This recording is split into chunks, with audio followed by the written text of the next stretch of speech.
Friends, स्वागत है आपका फ्री ऑनलाइन कोचिंग और बबुआ स्टडी सेंटर।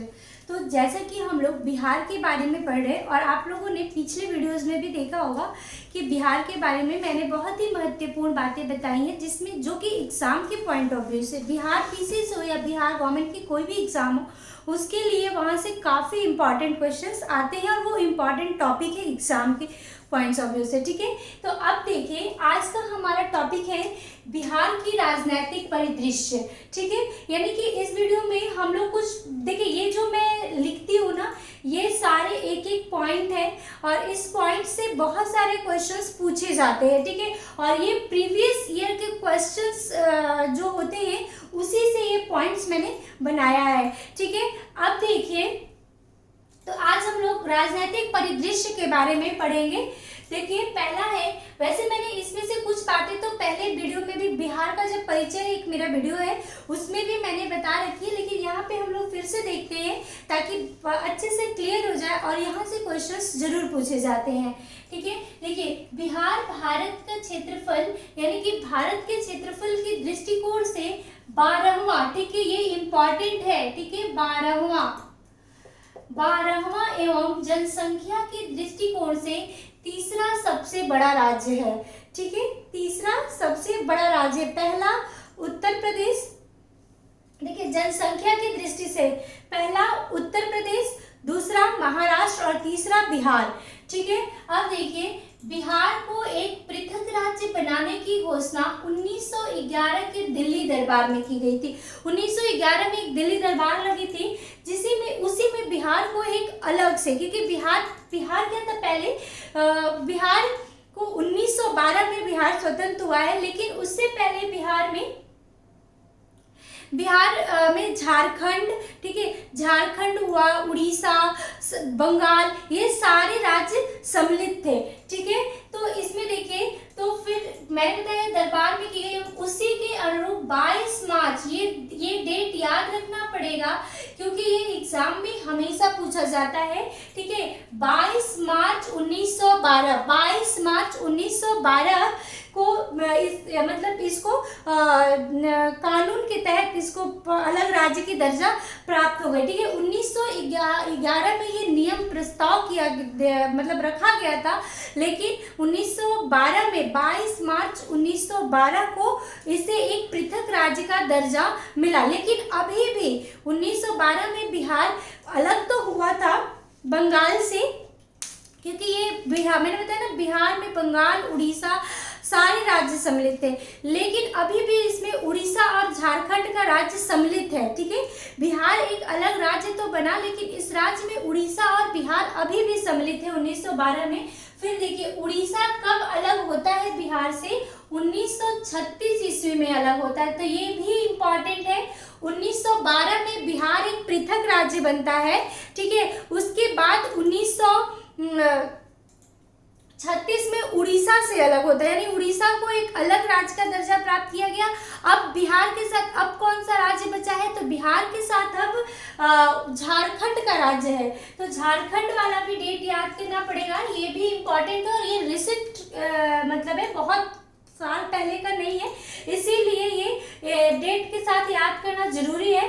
15 नवंबर 2000 को झारखंड बिहार से अलग हुआ था। ठीक है, बिहार से झारखंड कब अलग हुआ? 15 नवंबर 2000 को। ठीक है, संविधान की धारा 170 के तहत, तो ये भी इम्पोर्टेंट है। ठीक है, ये देखिए यहाँ पे अगर नहीं दिख रहा होगा तो 170, ठीक है, 170 के तहत बिहार में एक विधानसभा का गठन किया गया। तो बिहार की विधानसभा का उल्लेख संविधान की धारा 170 में उल्लेख है बिहार की विधानसभा के बारे में। ठीक है, तो ये मोस्ट इम्पॉर्टेंट क्वेश्चन है ये।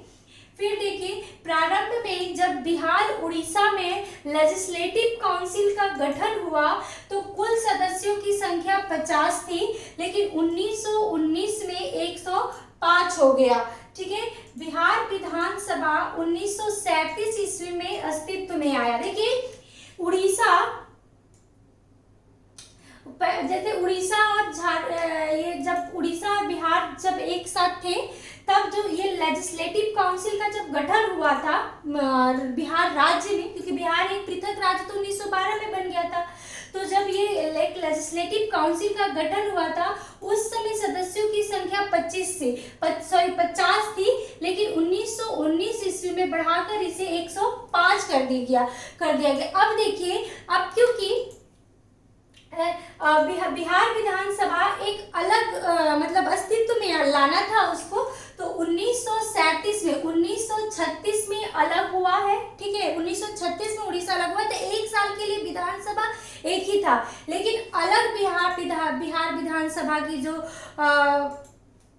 ये थी बिहार विधानसभा थी, वो अलग एक अस्तित्व में 1937 ईस्वी में आया है, ठीक है। तो ये भी इम्पोर्टेंट है, ये डेट इम्पोर्टेंट है, इसीलिए मैंने यहाँ पे टॉपिक का नाम रखा है राजनीतिक परिदृश्य, ठीक है। अब देखिए 1946 में श्री कृष्ण सिंह प्रथम मुख्यमंत्री बने थे, ठीक है। देखिए पहले जब ये विधानसभा अस्तित्व में आया, फिर एक मतलब एक जब आया कि मतलब एक कोई नेता बनेगा, कोई एक अध्यक्ष रहेगा, या फिर अध्यक्ष नहीं बोल सकते, जैसे कि मुख्यमंत्री बनाने की आए, तो कांग्रेस उस समय विरोध कर रही थी, ठीक है। तो जो गवर्नर थे यूसुफ खान थे शायद, कुछ ऐसी नाम था उनका, तो उन्होंने फिर मुख्यमंत्री की पद की शपथ दिलाई थी, ठीक है। लेकिन ये देखिए कृष्ण सिंह जो थे वो कांग्रेस से थे, लेकिन प्रथम मुख्यमंत्री ये जो बाद में जब आए, तो कांग्रेस जब सपोर्ट में आई, तब जो एक मुख्यमंत्री का पद होता है, वो प्रथम मुख्यमंत्री का पद बिहार में 1946 में प्रथम मुख्यमंत्री श्री कृष्ण सिंह को यह पदभार दिया गया, ठीक है। विधानसभा के प्रथम अध्यक्ष रामदयालु सिंह थे, और विधानसभा के प्रथम सभापति, ठीक है, सभापति कौन थे? राजीव रंजन प्रसाद। तो ये प्रथम इम्पॉर्टेंट है, और वर्तमान का भी आप लोग देख लीजिएगा, वो काफी इम्पोर्टेंट है, ठीक है। बिहार के उच्च न्यायालय की व्यवस्था, ये एक बार क्वेश्चन बिहार पीसीएस में पूछा गया है कि बिहार के उच्च न्यायालय की व्यवस्था किसके अंतर्गत की गई है? एकीकृत न्याय व्यवस्था के अंतर्गत, ठीक है। तो ये इम्पोर्टेंट है, एकीकृत न्याय व्यवस्था के अंतर्गत की गई है, ठीक है। अधिकतम न्यायाधीशों की संख्या 30। अभी भी ये वर्तमान समय में भी यही है कि अधिकतम न्यायाधीशों की संख्या कितनी होनी चाहिए? तो 30 होनी चाहिए, ठीक है। ये बिहार के बारे में ही बात हो रही है। राज्य प्रशासन की सबसे छोटी इकाई, ठीक है, क्योंकि हम लोग राजनीतिक परिदृश्य पढ़ते हैं, तो अब यहाँ से हम लोग शुरू करेंगे कि देखिए राज्य प्रशासन की सबसे छोटी इकाई ग्राम पंचायत होती है, ठीक है। क्या होता है? सबसे पहले ग्राम होता है, फिर जिला होता है, फिर देखिए यहाँ ऐसे लिख देती हूँ, ग्राम सबसे पहले, फिर कई गांवों को मिलाकर एक जिला होता है, फिर कई जिले को मिलाकर एक राज्य होता है, और कई राज्य को मिलाकर एक देश बनता है, ठीक है। तो इस तरीके से ये एक राजनीतिक ढांचा होता है, कई गांवों को मिलाकर, कई ग्रामों को मिलाकर एक जिला, और कई जिलों को मिलाकर एक राज्य, और कई राज्यों को मिलाकर जो बनता है वो एक देश बनता है, ठीक है। तो अभी हम लोग क्या पढ़ेंगे? सबसे पहले ग्राम के बारे में पढ़ रहे हैं। तो यहाँ देखिए ग्राम यानी कि किसी भी राज्य प्रशासन की, किसी भी राज्य की सबसे छोटी इकाई प्रशासन की क्या होती है?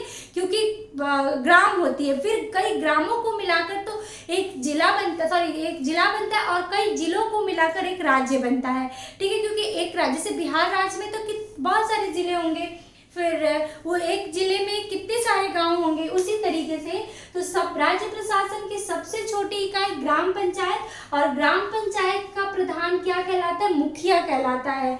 और पंचायत का मतलब होता है 5 पंचों की समिति, और ये 5 पंच कौन कौन से होते हैं? देखिए ग्राम सभा, ठीक है, मुखिया या कार्यकारी भी बोल सकते हैं, कार्यकारिणी, ठीक है, मुखिया या कार्यकारिणी, ग्राम कचहरी, और ग्राम रक्षा दल, पंचायत सेवक। ये 5 समितियों को मिलाकर ही ग्राम पंचायत बनता है, ठीक है।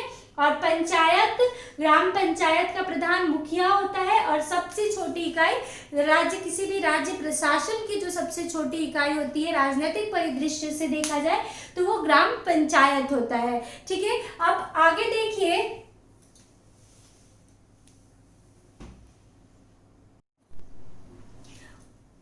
पुलिस। अब देखिए जैसे मैंने आपको बता दिया ग्राम पंचायत के बारे में, देखिए मैंने एक चीज आपको जैसे बताया कि ये एक आपको देश का ढांचा, किसी भी देश का ढांचा बताया था, यानी मैंने अपने आप भारत के बारे में बात करते हैं हम लोग, तो एक भारत देश के बारे में ढांचा बनाया, तो उसमें सबसे पहले क्या होता है, सबसे छोटी इकाई क्या होती है, ग्राम।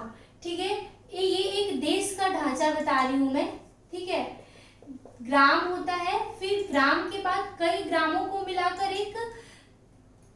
कई गांवों को मिलाकर एक जिला बनता है, और कई जिलों को मिलाकर एक राज्य बनता है, और कई राज्य को मिलाकर एक देश बनता है। ठीक है, तो ये एक देश का ढांचा होता है, यानी ये जैसे ये भारत के राजनीतिक परिदृश्य के बारे में अगर हम बात करते तो ये चीज था। ठीक है, लेकिन हम लोग अभी क्या बिहार किसी एक राज्य के बारे में बात करते हैं, तो देखिए राज्य में क्या होता है, सबसे पहले सबसे छोटी इकाई राज्य की क्या पढ़े हम लोग, ग्राम।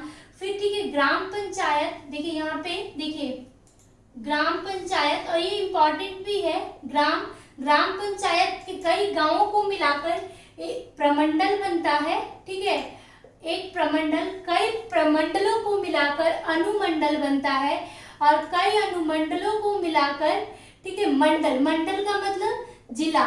ठीक है, और कई जिलों को मिलाकर क्या बनता है, एक राज्य बनता है।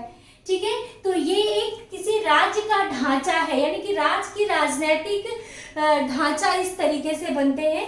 ठीक है, और ये इम्पोर्टेंट भी है।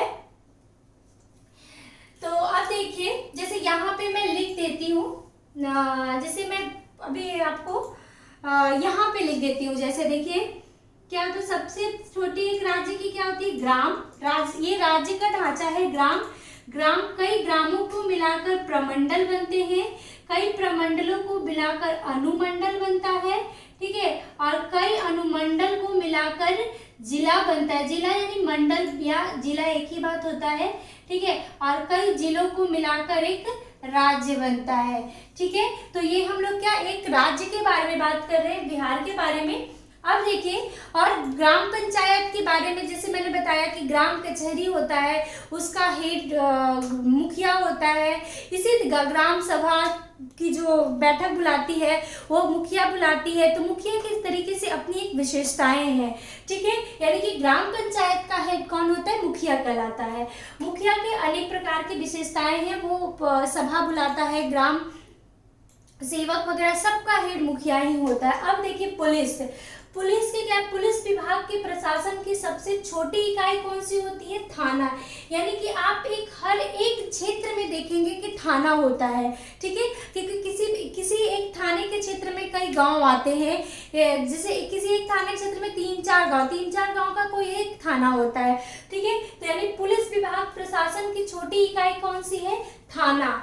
ठीक है, उसके बाद पंचायत समिति का मुख्यालय प्रखंड में होता है। मैंने बताया ना कि कई ग्रामों को मिलाकर एक प्रखंड या प्रमंडल बोल सकते हैं, प्रखंड बनता है। ठीक है, और प्रखंड का प्रधान कौन होता है, प्रखंड विकास पदाधिकारी, जिसे हम लोग वीडियो भी बोलते हैं। ठीक है, block development officer.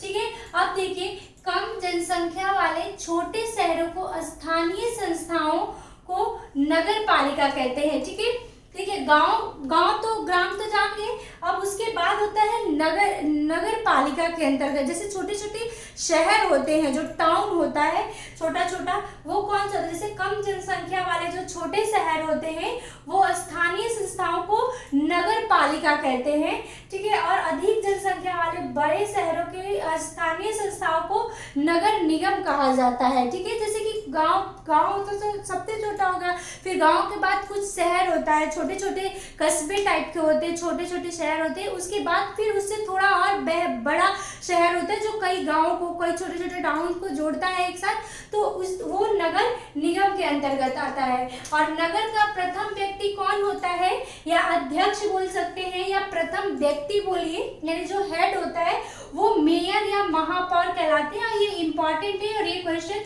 Bihar PCS में पूछा हुआ है। ठीक है, तो नगर का प्रथम व्यक्ति या अध्यक्ष कौन होता है, मेयर या महापौर। और जो महापौर की जो कब तक रहता है, वो 5 वर्ष तक। ठीक है, 5 वर्ष तक उसकी जो कार्यभार होता है वो 5 वर्ष के लिए होता है। ठीक है, नगर पालिका परिषद के सदस्यों को पार्षद कहते हैं। ठीक है। अनुमंडल का अधिकारी एसडीओ कहलाता है, ठीक है। अनुमंडल विकास पदाधिकारी, ठीक है। एसडीओ अनुमंडल विकास पदाधिकारी, सब डिविजनल ऑफिसर, ठीक है। आप देखिए पंचायती राज की सबसे बड़ी इकाई जिला होता है। जैसे मैंने आपको बताया ना, देखिए कि पंचायती राज यानी कि ग्राम के बाद सबसे बड़ा क्या होता है, जिला। यानी कि एक राज्य की जो राज्य, तो एक राज्य हो गया, यानी कि राज्य की जो सबसे छोटी इकाई ग्राम और सबसे बड़ी इकाई जिला, यानी कई जिलों को मिलाकर एक राज्य बनता है, ठीक है। और प्रत्येक जिले में एक न्यायालय होता है, ठीक है, जिसे डिस्ट्रिक्ट कोर्ट कहा जाता है, ठीक है। तो वो क्या होता है, प्रत्येक जिले में एक न्यायालय होता है और जिला न्यायालय का न्यायाधीश जिला एवं सत्र न्यायाधीश होता है। प्रमंडल स्तर के सर्वोच्च पुलिस अधिकारी, ठीक है। देखिए ये सारे मैंने पॉइंट भी बताए हैं और ये प्रीवियस ईयर से क्वेश्चंस लिए गए हैं, तो ये काफी इंपॉर्टेंट है बिहार पीसीएस या बिहार के किसी भी गवर्नमेंट एग्जाम के लिए, ठीक है। ये सिर्फ बिहार पीसीएस के से ही प्रीवियस ईयर के क्वेश्चंस नहीं है, ये जो भी बिहार गवर्नमेंट के जो भी एग्जाम्स होते हैं वो उन सबके प्रीवियस ईयर्स में ये क्वेश्चंस पूछे गए हैं, ठीक है। अब देखिए प्रमंडल स्तर के सर्वोच्च पुलिस अधिकारी कौन होता है, आईजी, ठीक है। और प्रमंडल का सबसे बड़ा अधिकारी कमिश्नर, ठीक है। राज्य का सबसे बड़ा न्यायालय उच्च न्यायालय होता है। जैसे बिहार का सबसे बड़ा न्यायालय उच्च न्यायालय कहाँ स्थित है, पटना में, क्योंकि वो राजधानी है पटना बिहार की, ठीक है। राज्य सरकार के प्रशासन की जिम्मेदारी राज्यपाल, मुख्यमंत्री और मंत्री परिषद, और राज्य का जो सबसे बड़ा कार्यकारी होता है वो कार्यपाली होता है या कार्य कह सकते हैं राज्यपाल होता है। और राज्यपाल का कार्यकाल का समय जो होता है वो 5 वर्ष के लिए होता है। मुख्यमंत्री का कार्यकाल का समय भी 5 वर्ष के लिए होता है, उप मुख्यमंत्री का भी 5 वर्ष के लिए होता है, ठीक है। और उच्च न्यायालय के जो न्यायाधीश होते हैं उनकी नियुक्ति राष्ट्रपति करते हैं और वो 62 वर्ष की आयु तक अपनी सेवा न्यायाधीश के रूप में देते हैं, ठीक है। तो ये भी इम्पॉर्टेंट है, 62 वर्ष की आयु तक न्यायाधीश जो है उच्च न्यायालय में अपनी सेवा दे सकते हैं, ठीक है। तो ये देखिए ये सारे ही इम्पॉर्टेंट है एग्जाम के पॉइंट ऑफ व्यू से, बिहार के एग्जाम के लिए, चाहे वो बिहार का कोई भी, बिहार गवर्नमेंट के कोई भी एग्जाम है, ठीक है। तो बिहार की राजनीतिक परिदृश्य के बारे में मैंने आज बताया है, जो कि एग्जाम के पॉइंट ऑफ व्यू से काफी इम्पॉर्टेंट है। तो ये आज के लिए ये इतना ही था। फिर अगले बार में हम लोग बिहार के बारे में कुछ और बातें जानेंगे जो एग्जाम के लिए महत्वपूर्ण होगा, ठीक है। तो आज के लिए इतना ही है। अगर आपको मेरा ये वीडियो पसंद आए तो लाइक, शेयर और सब्सक्राइब जरूर करें। Thank you.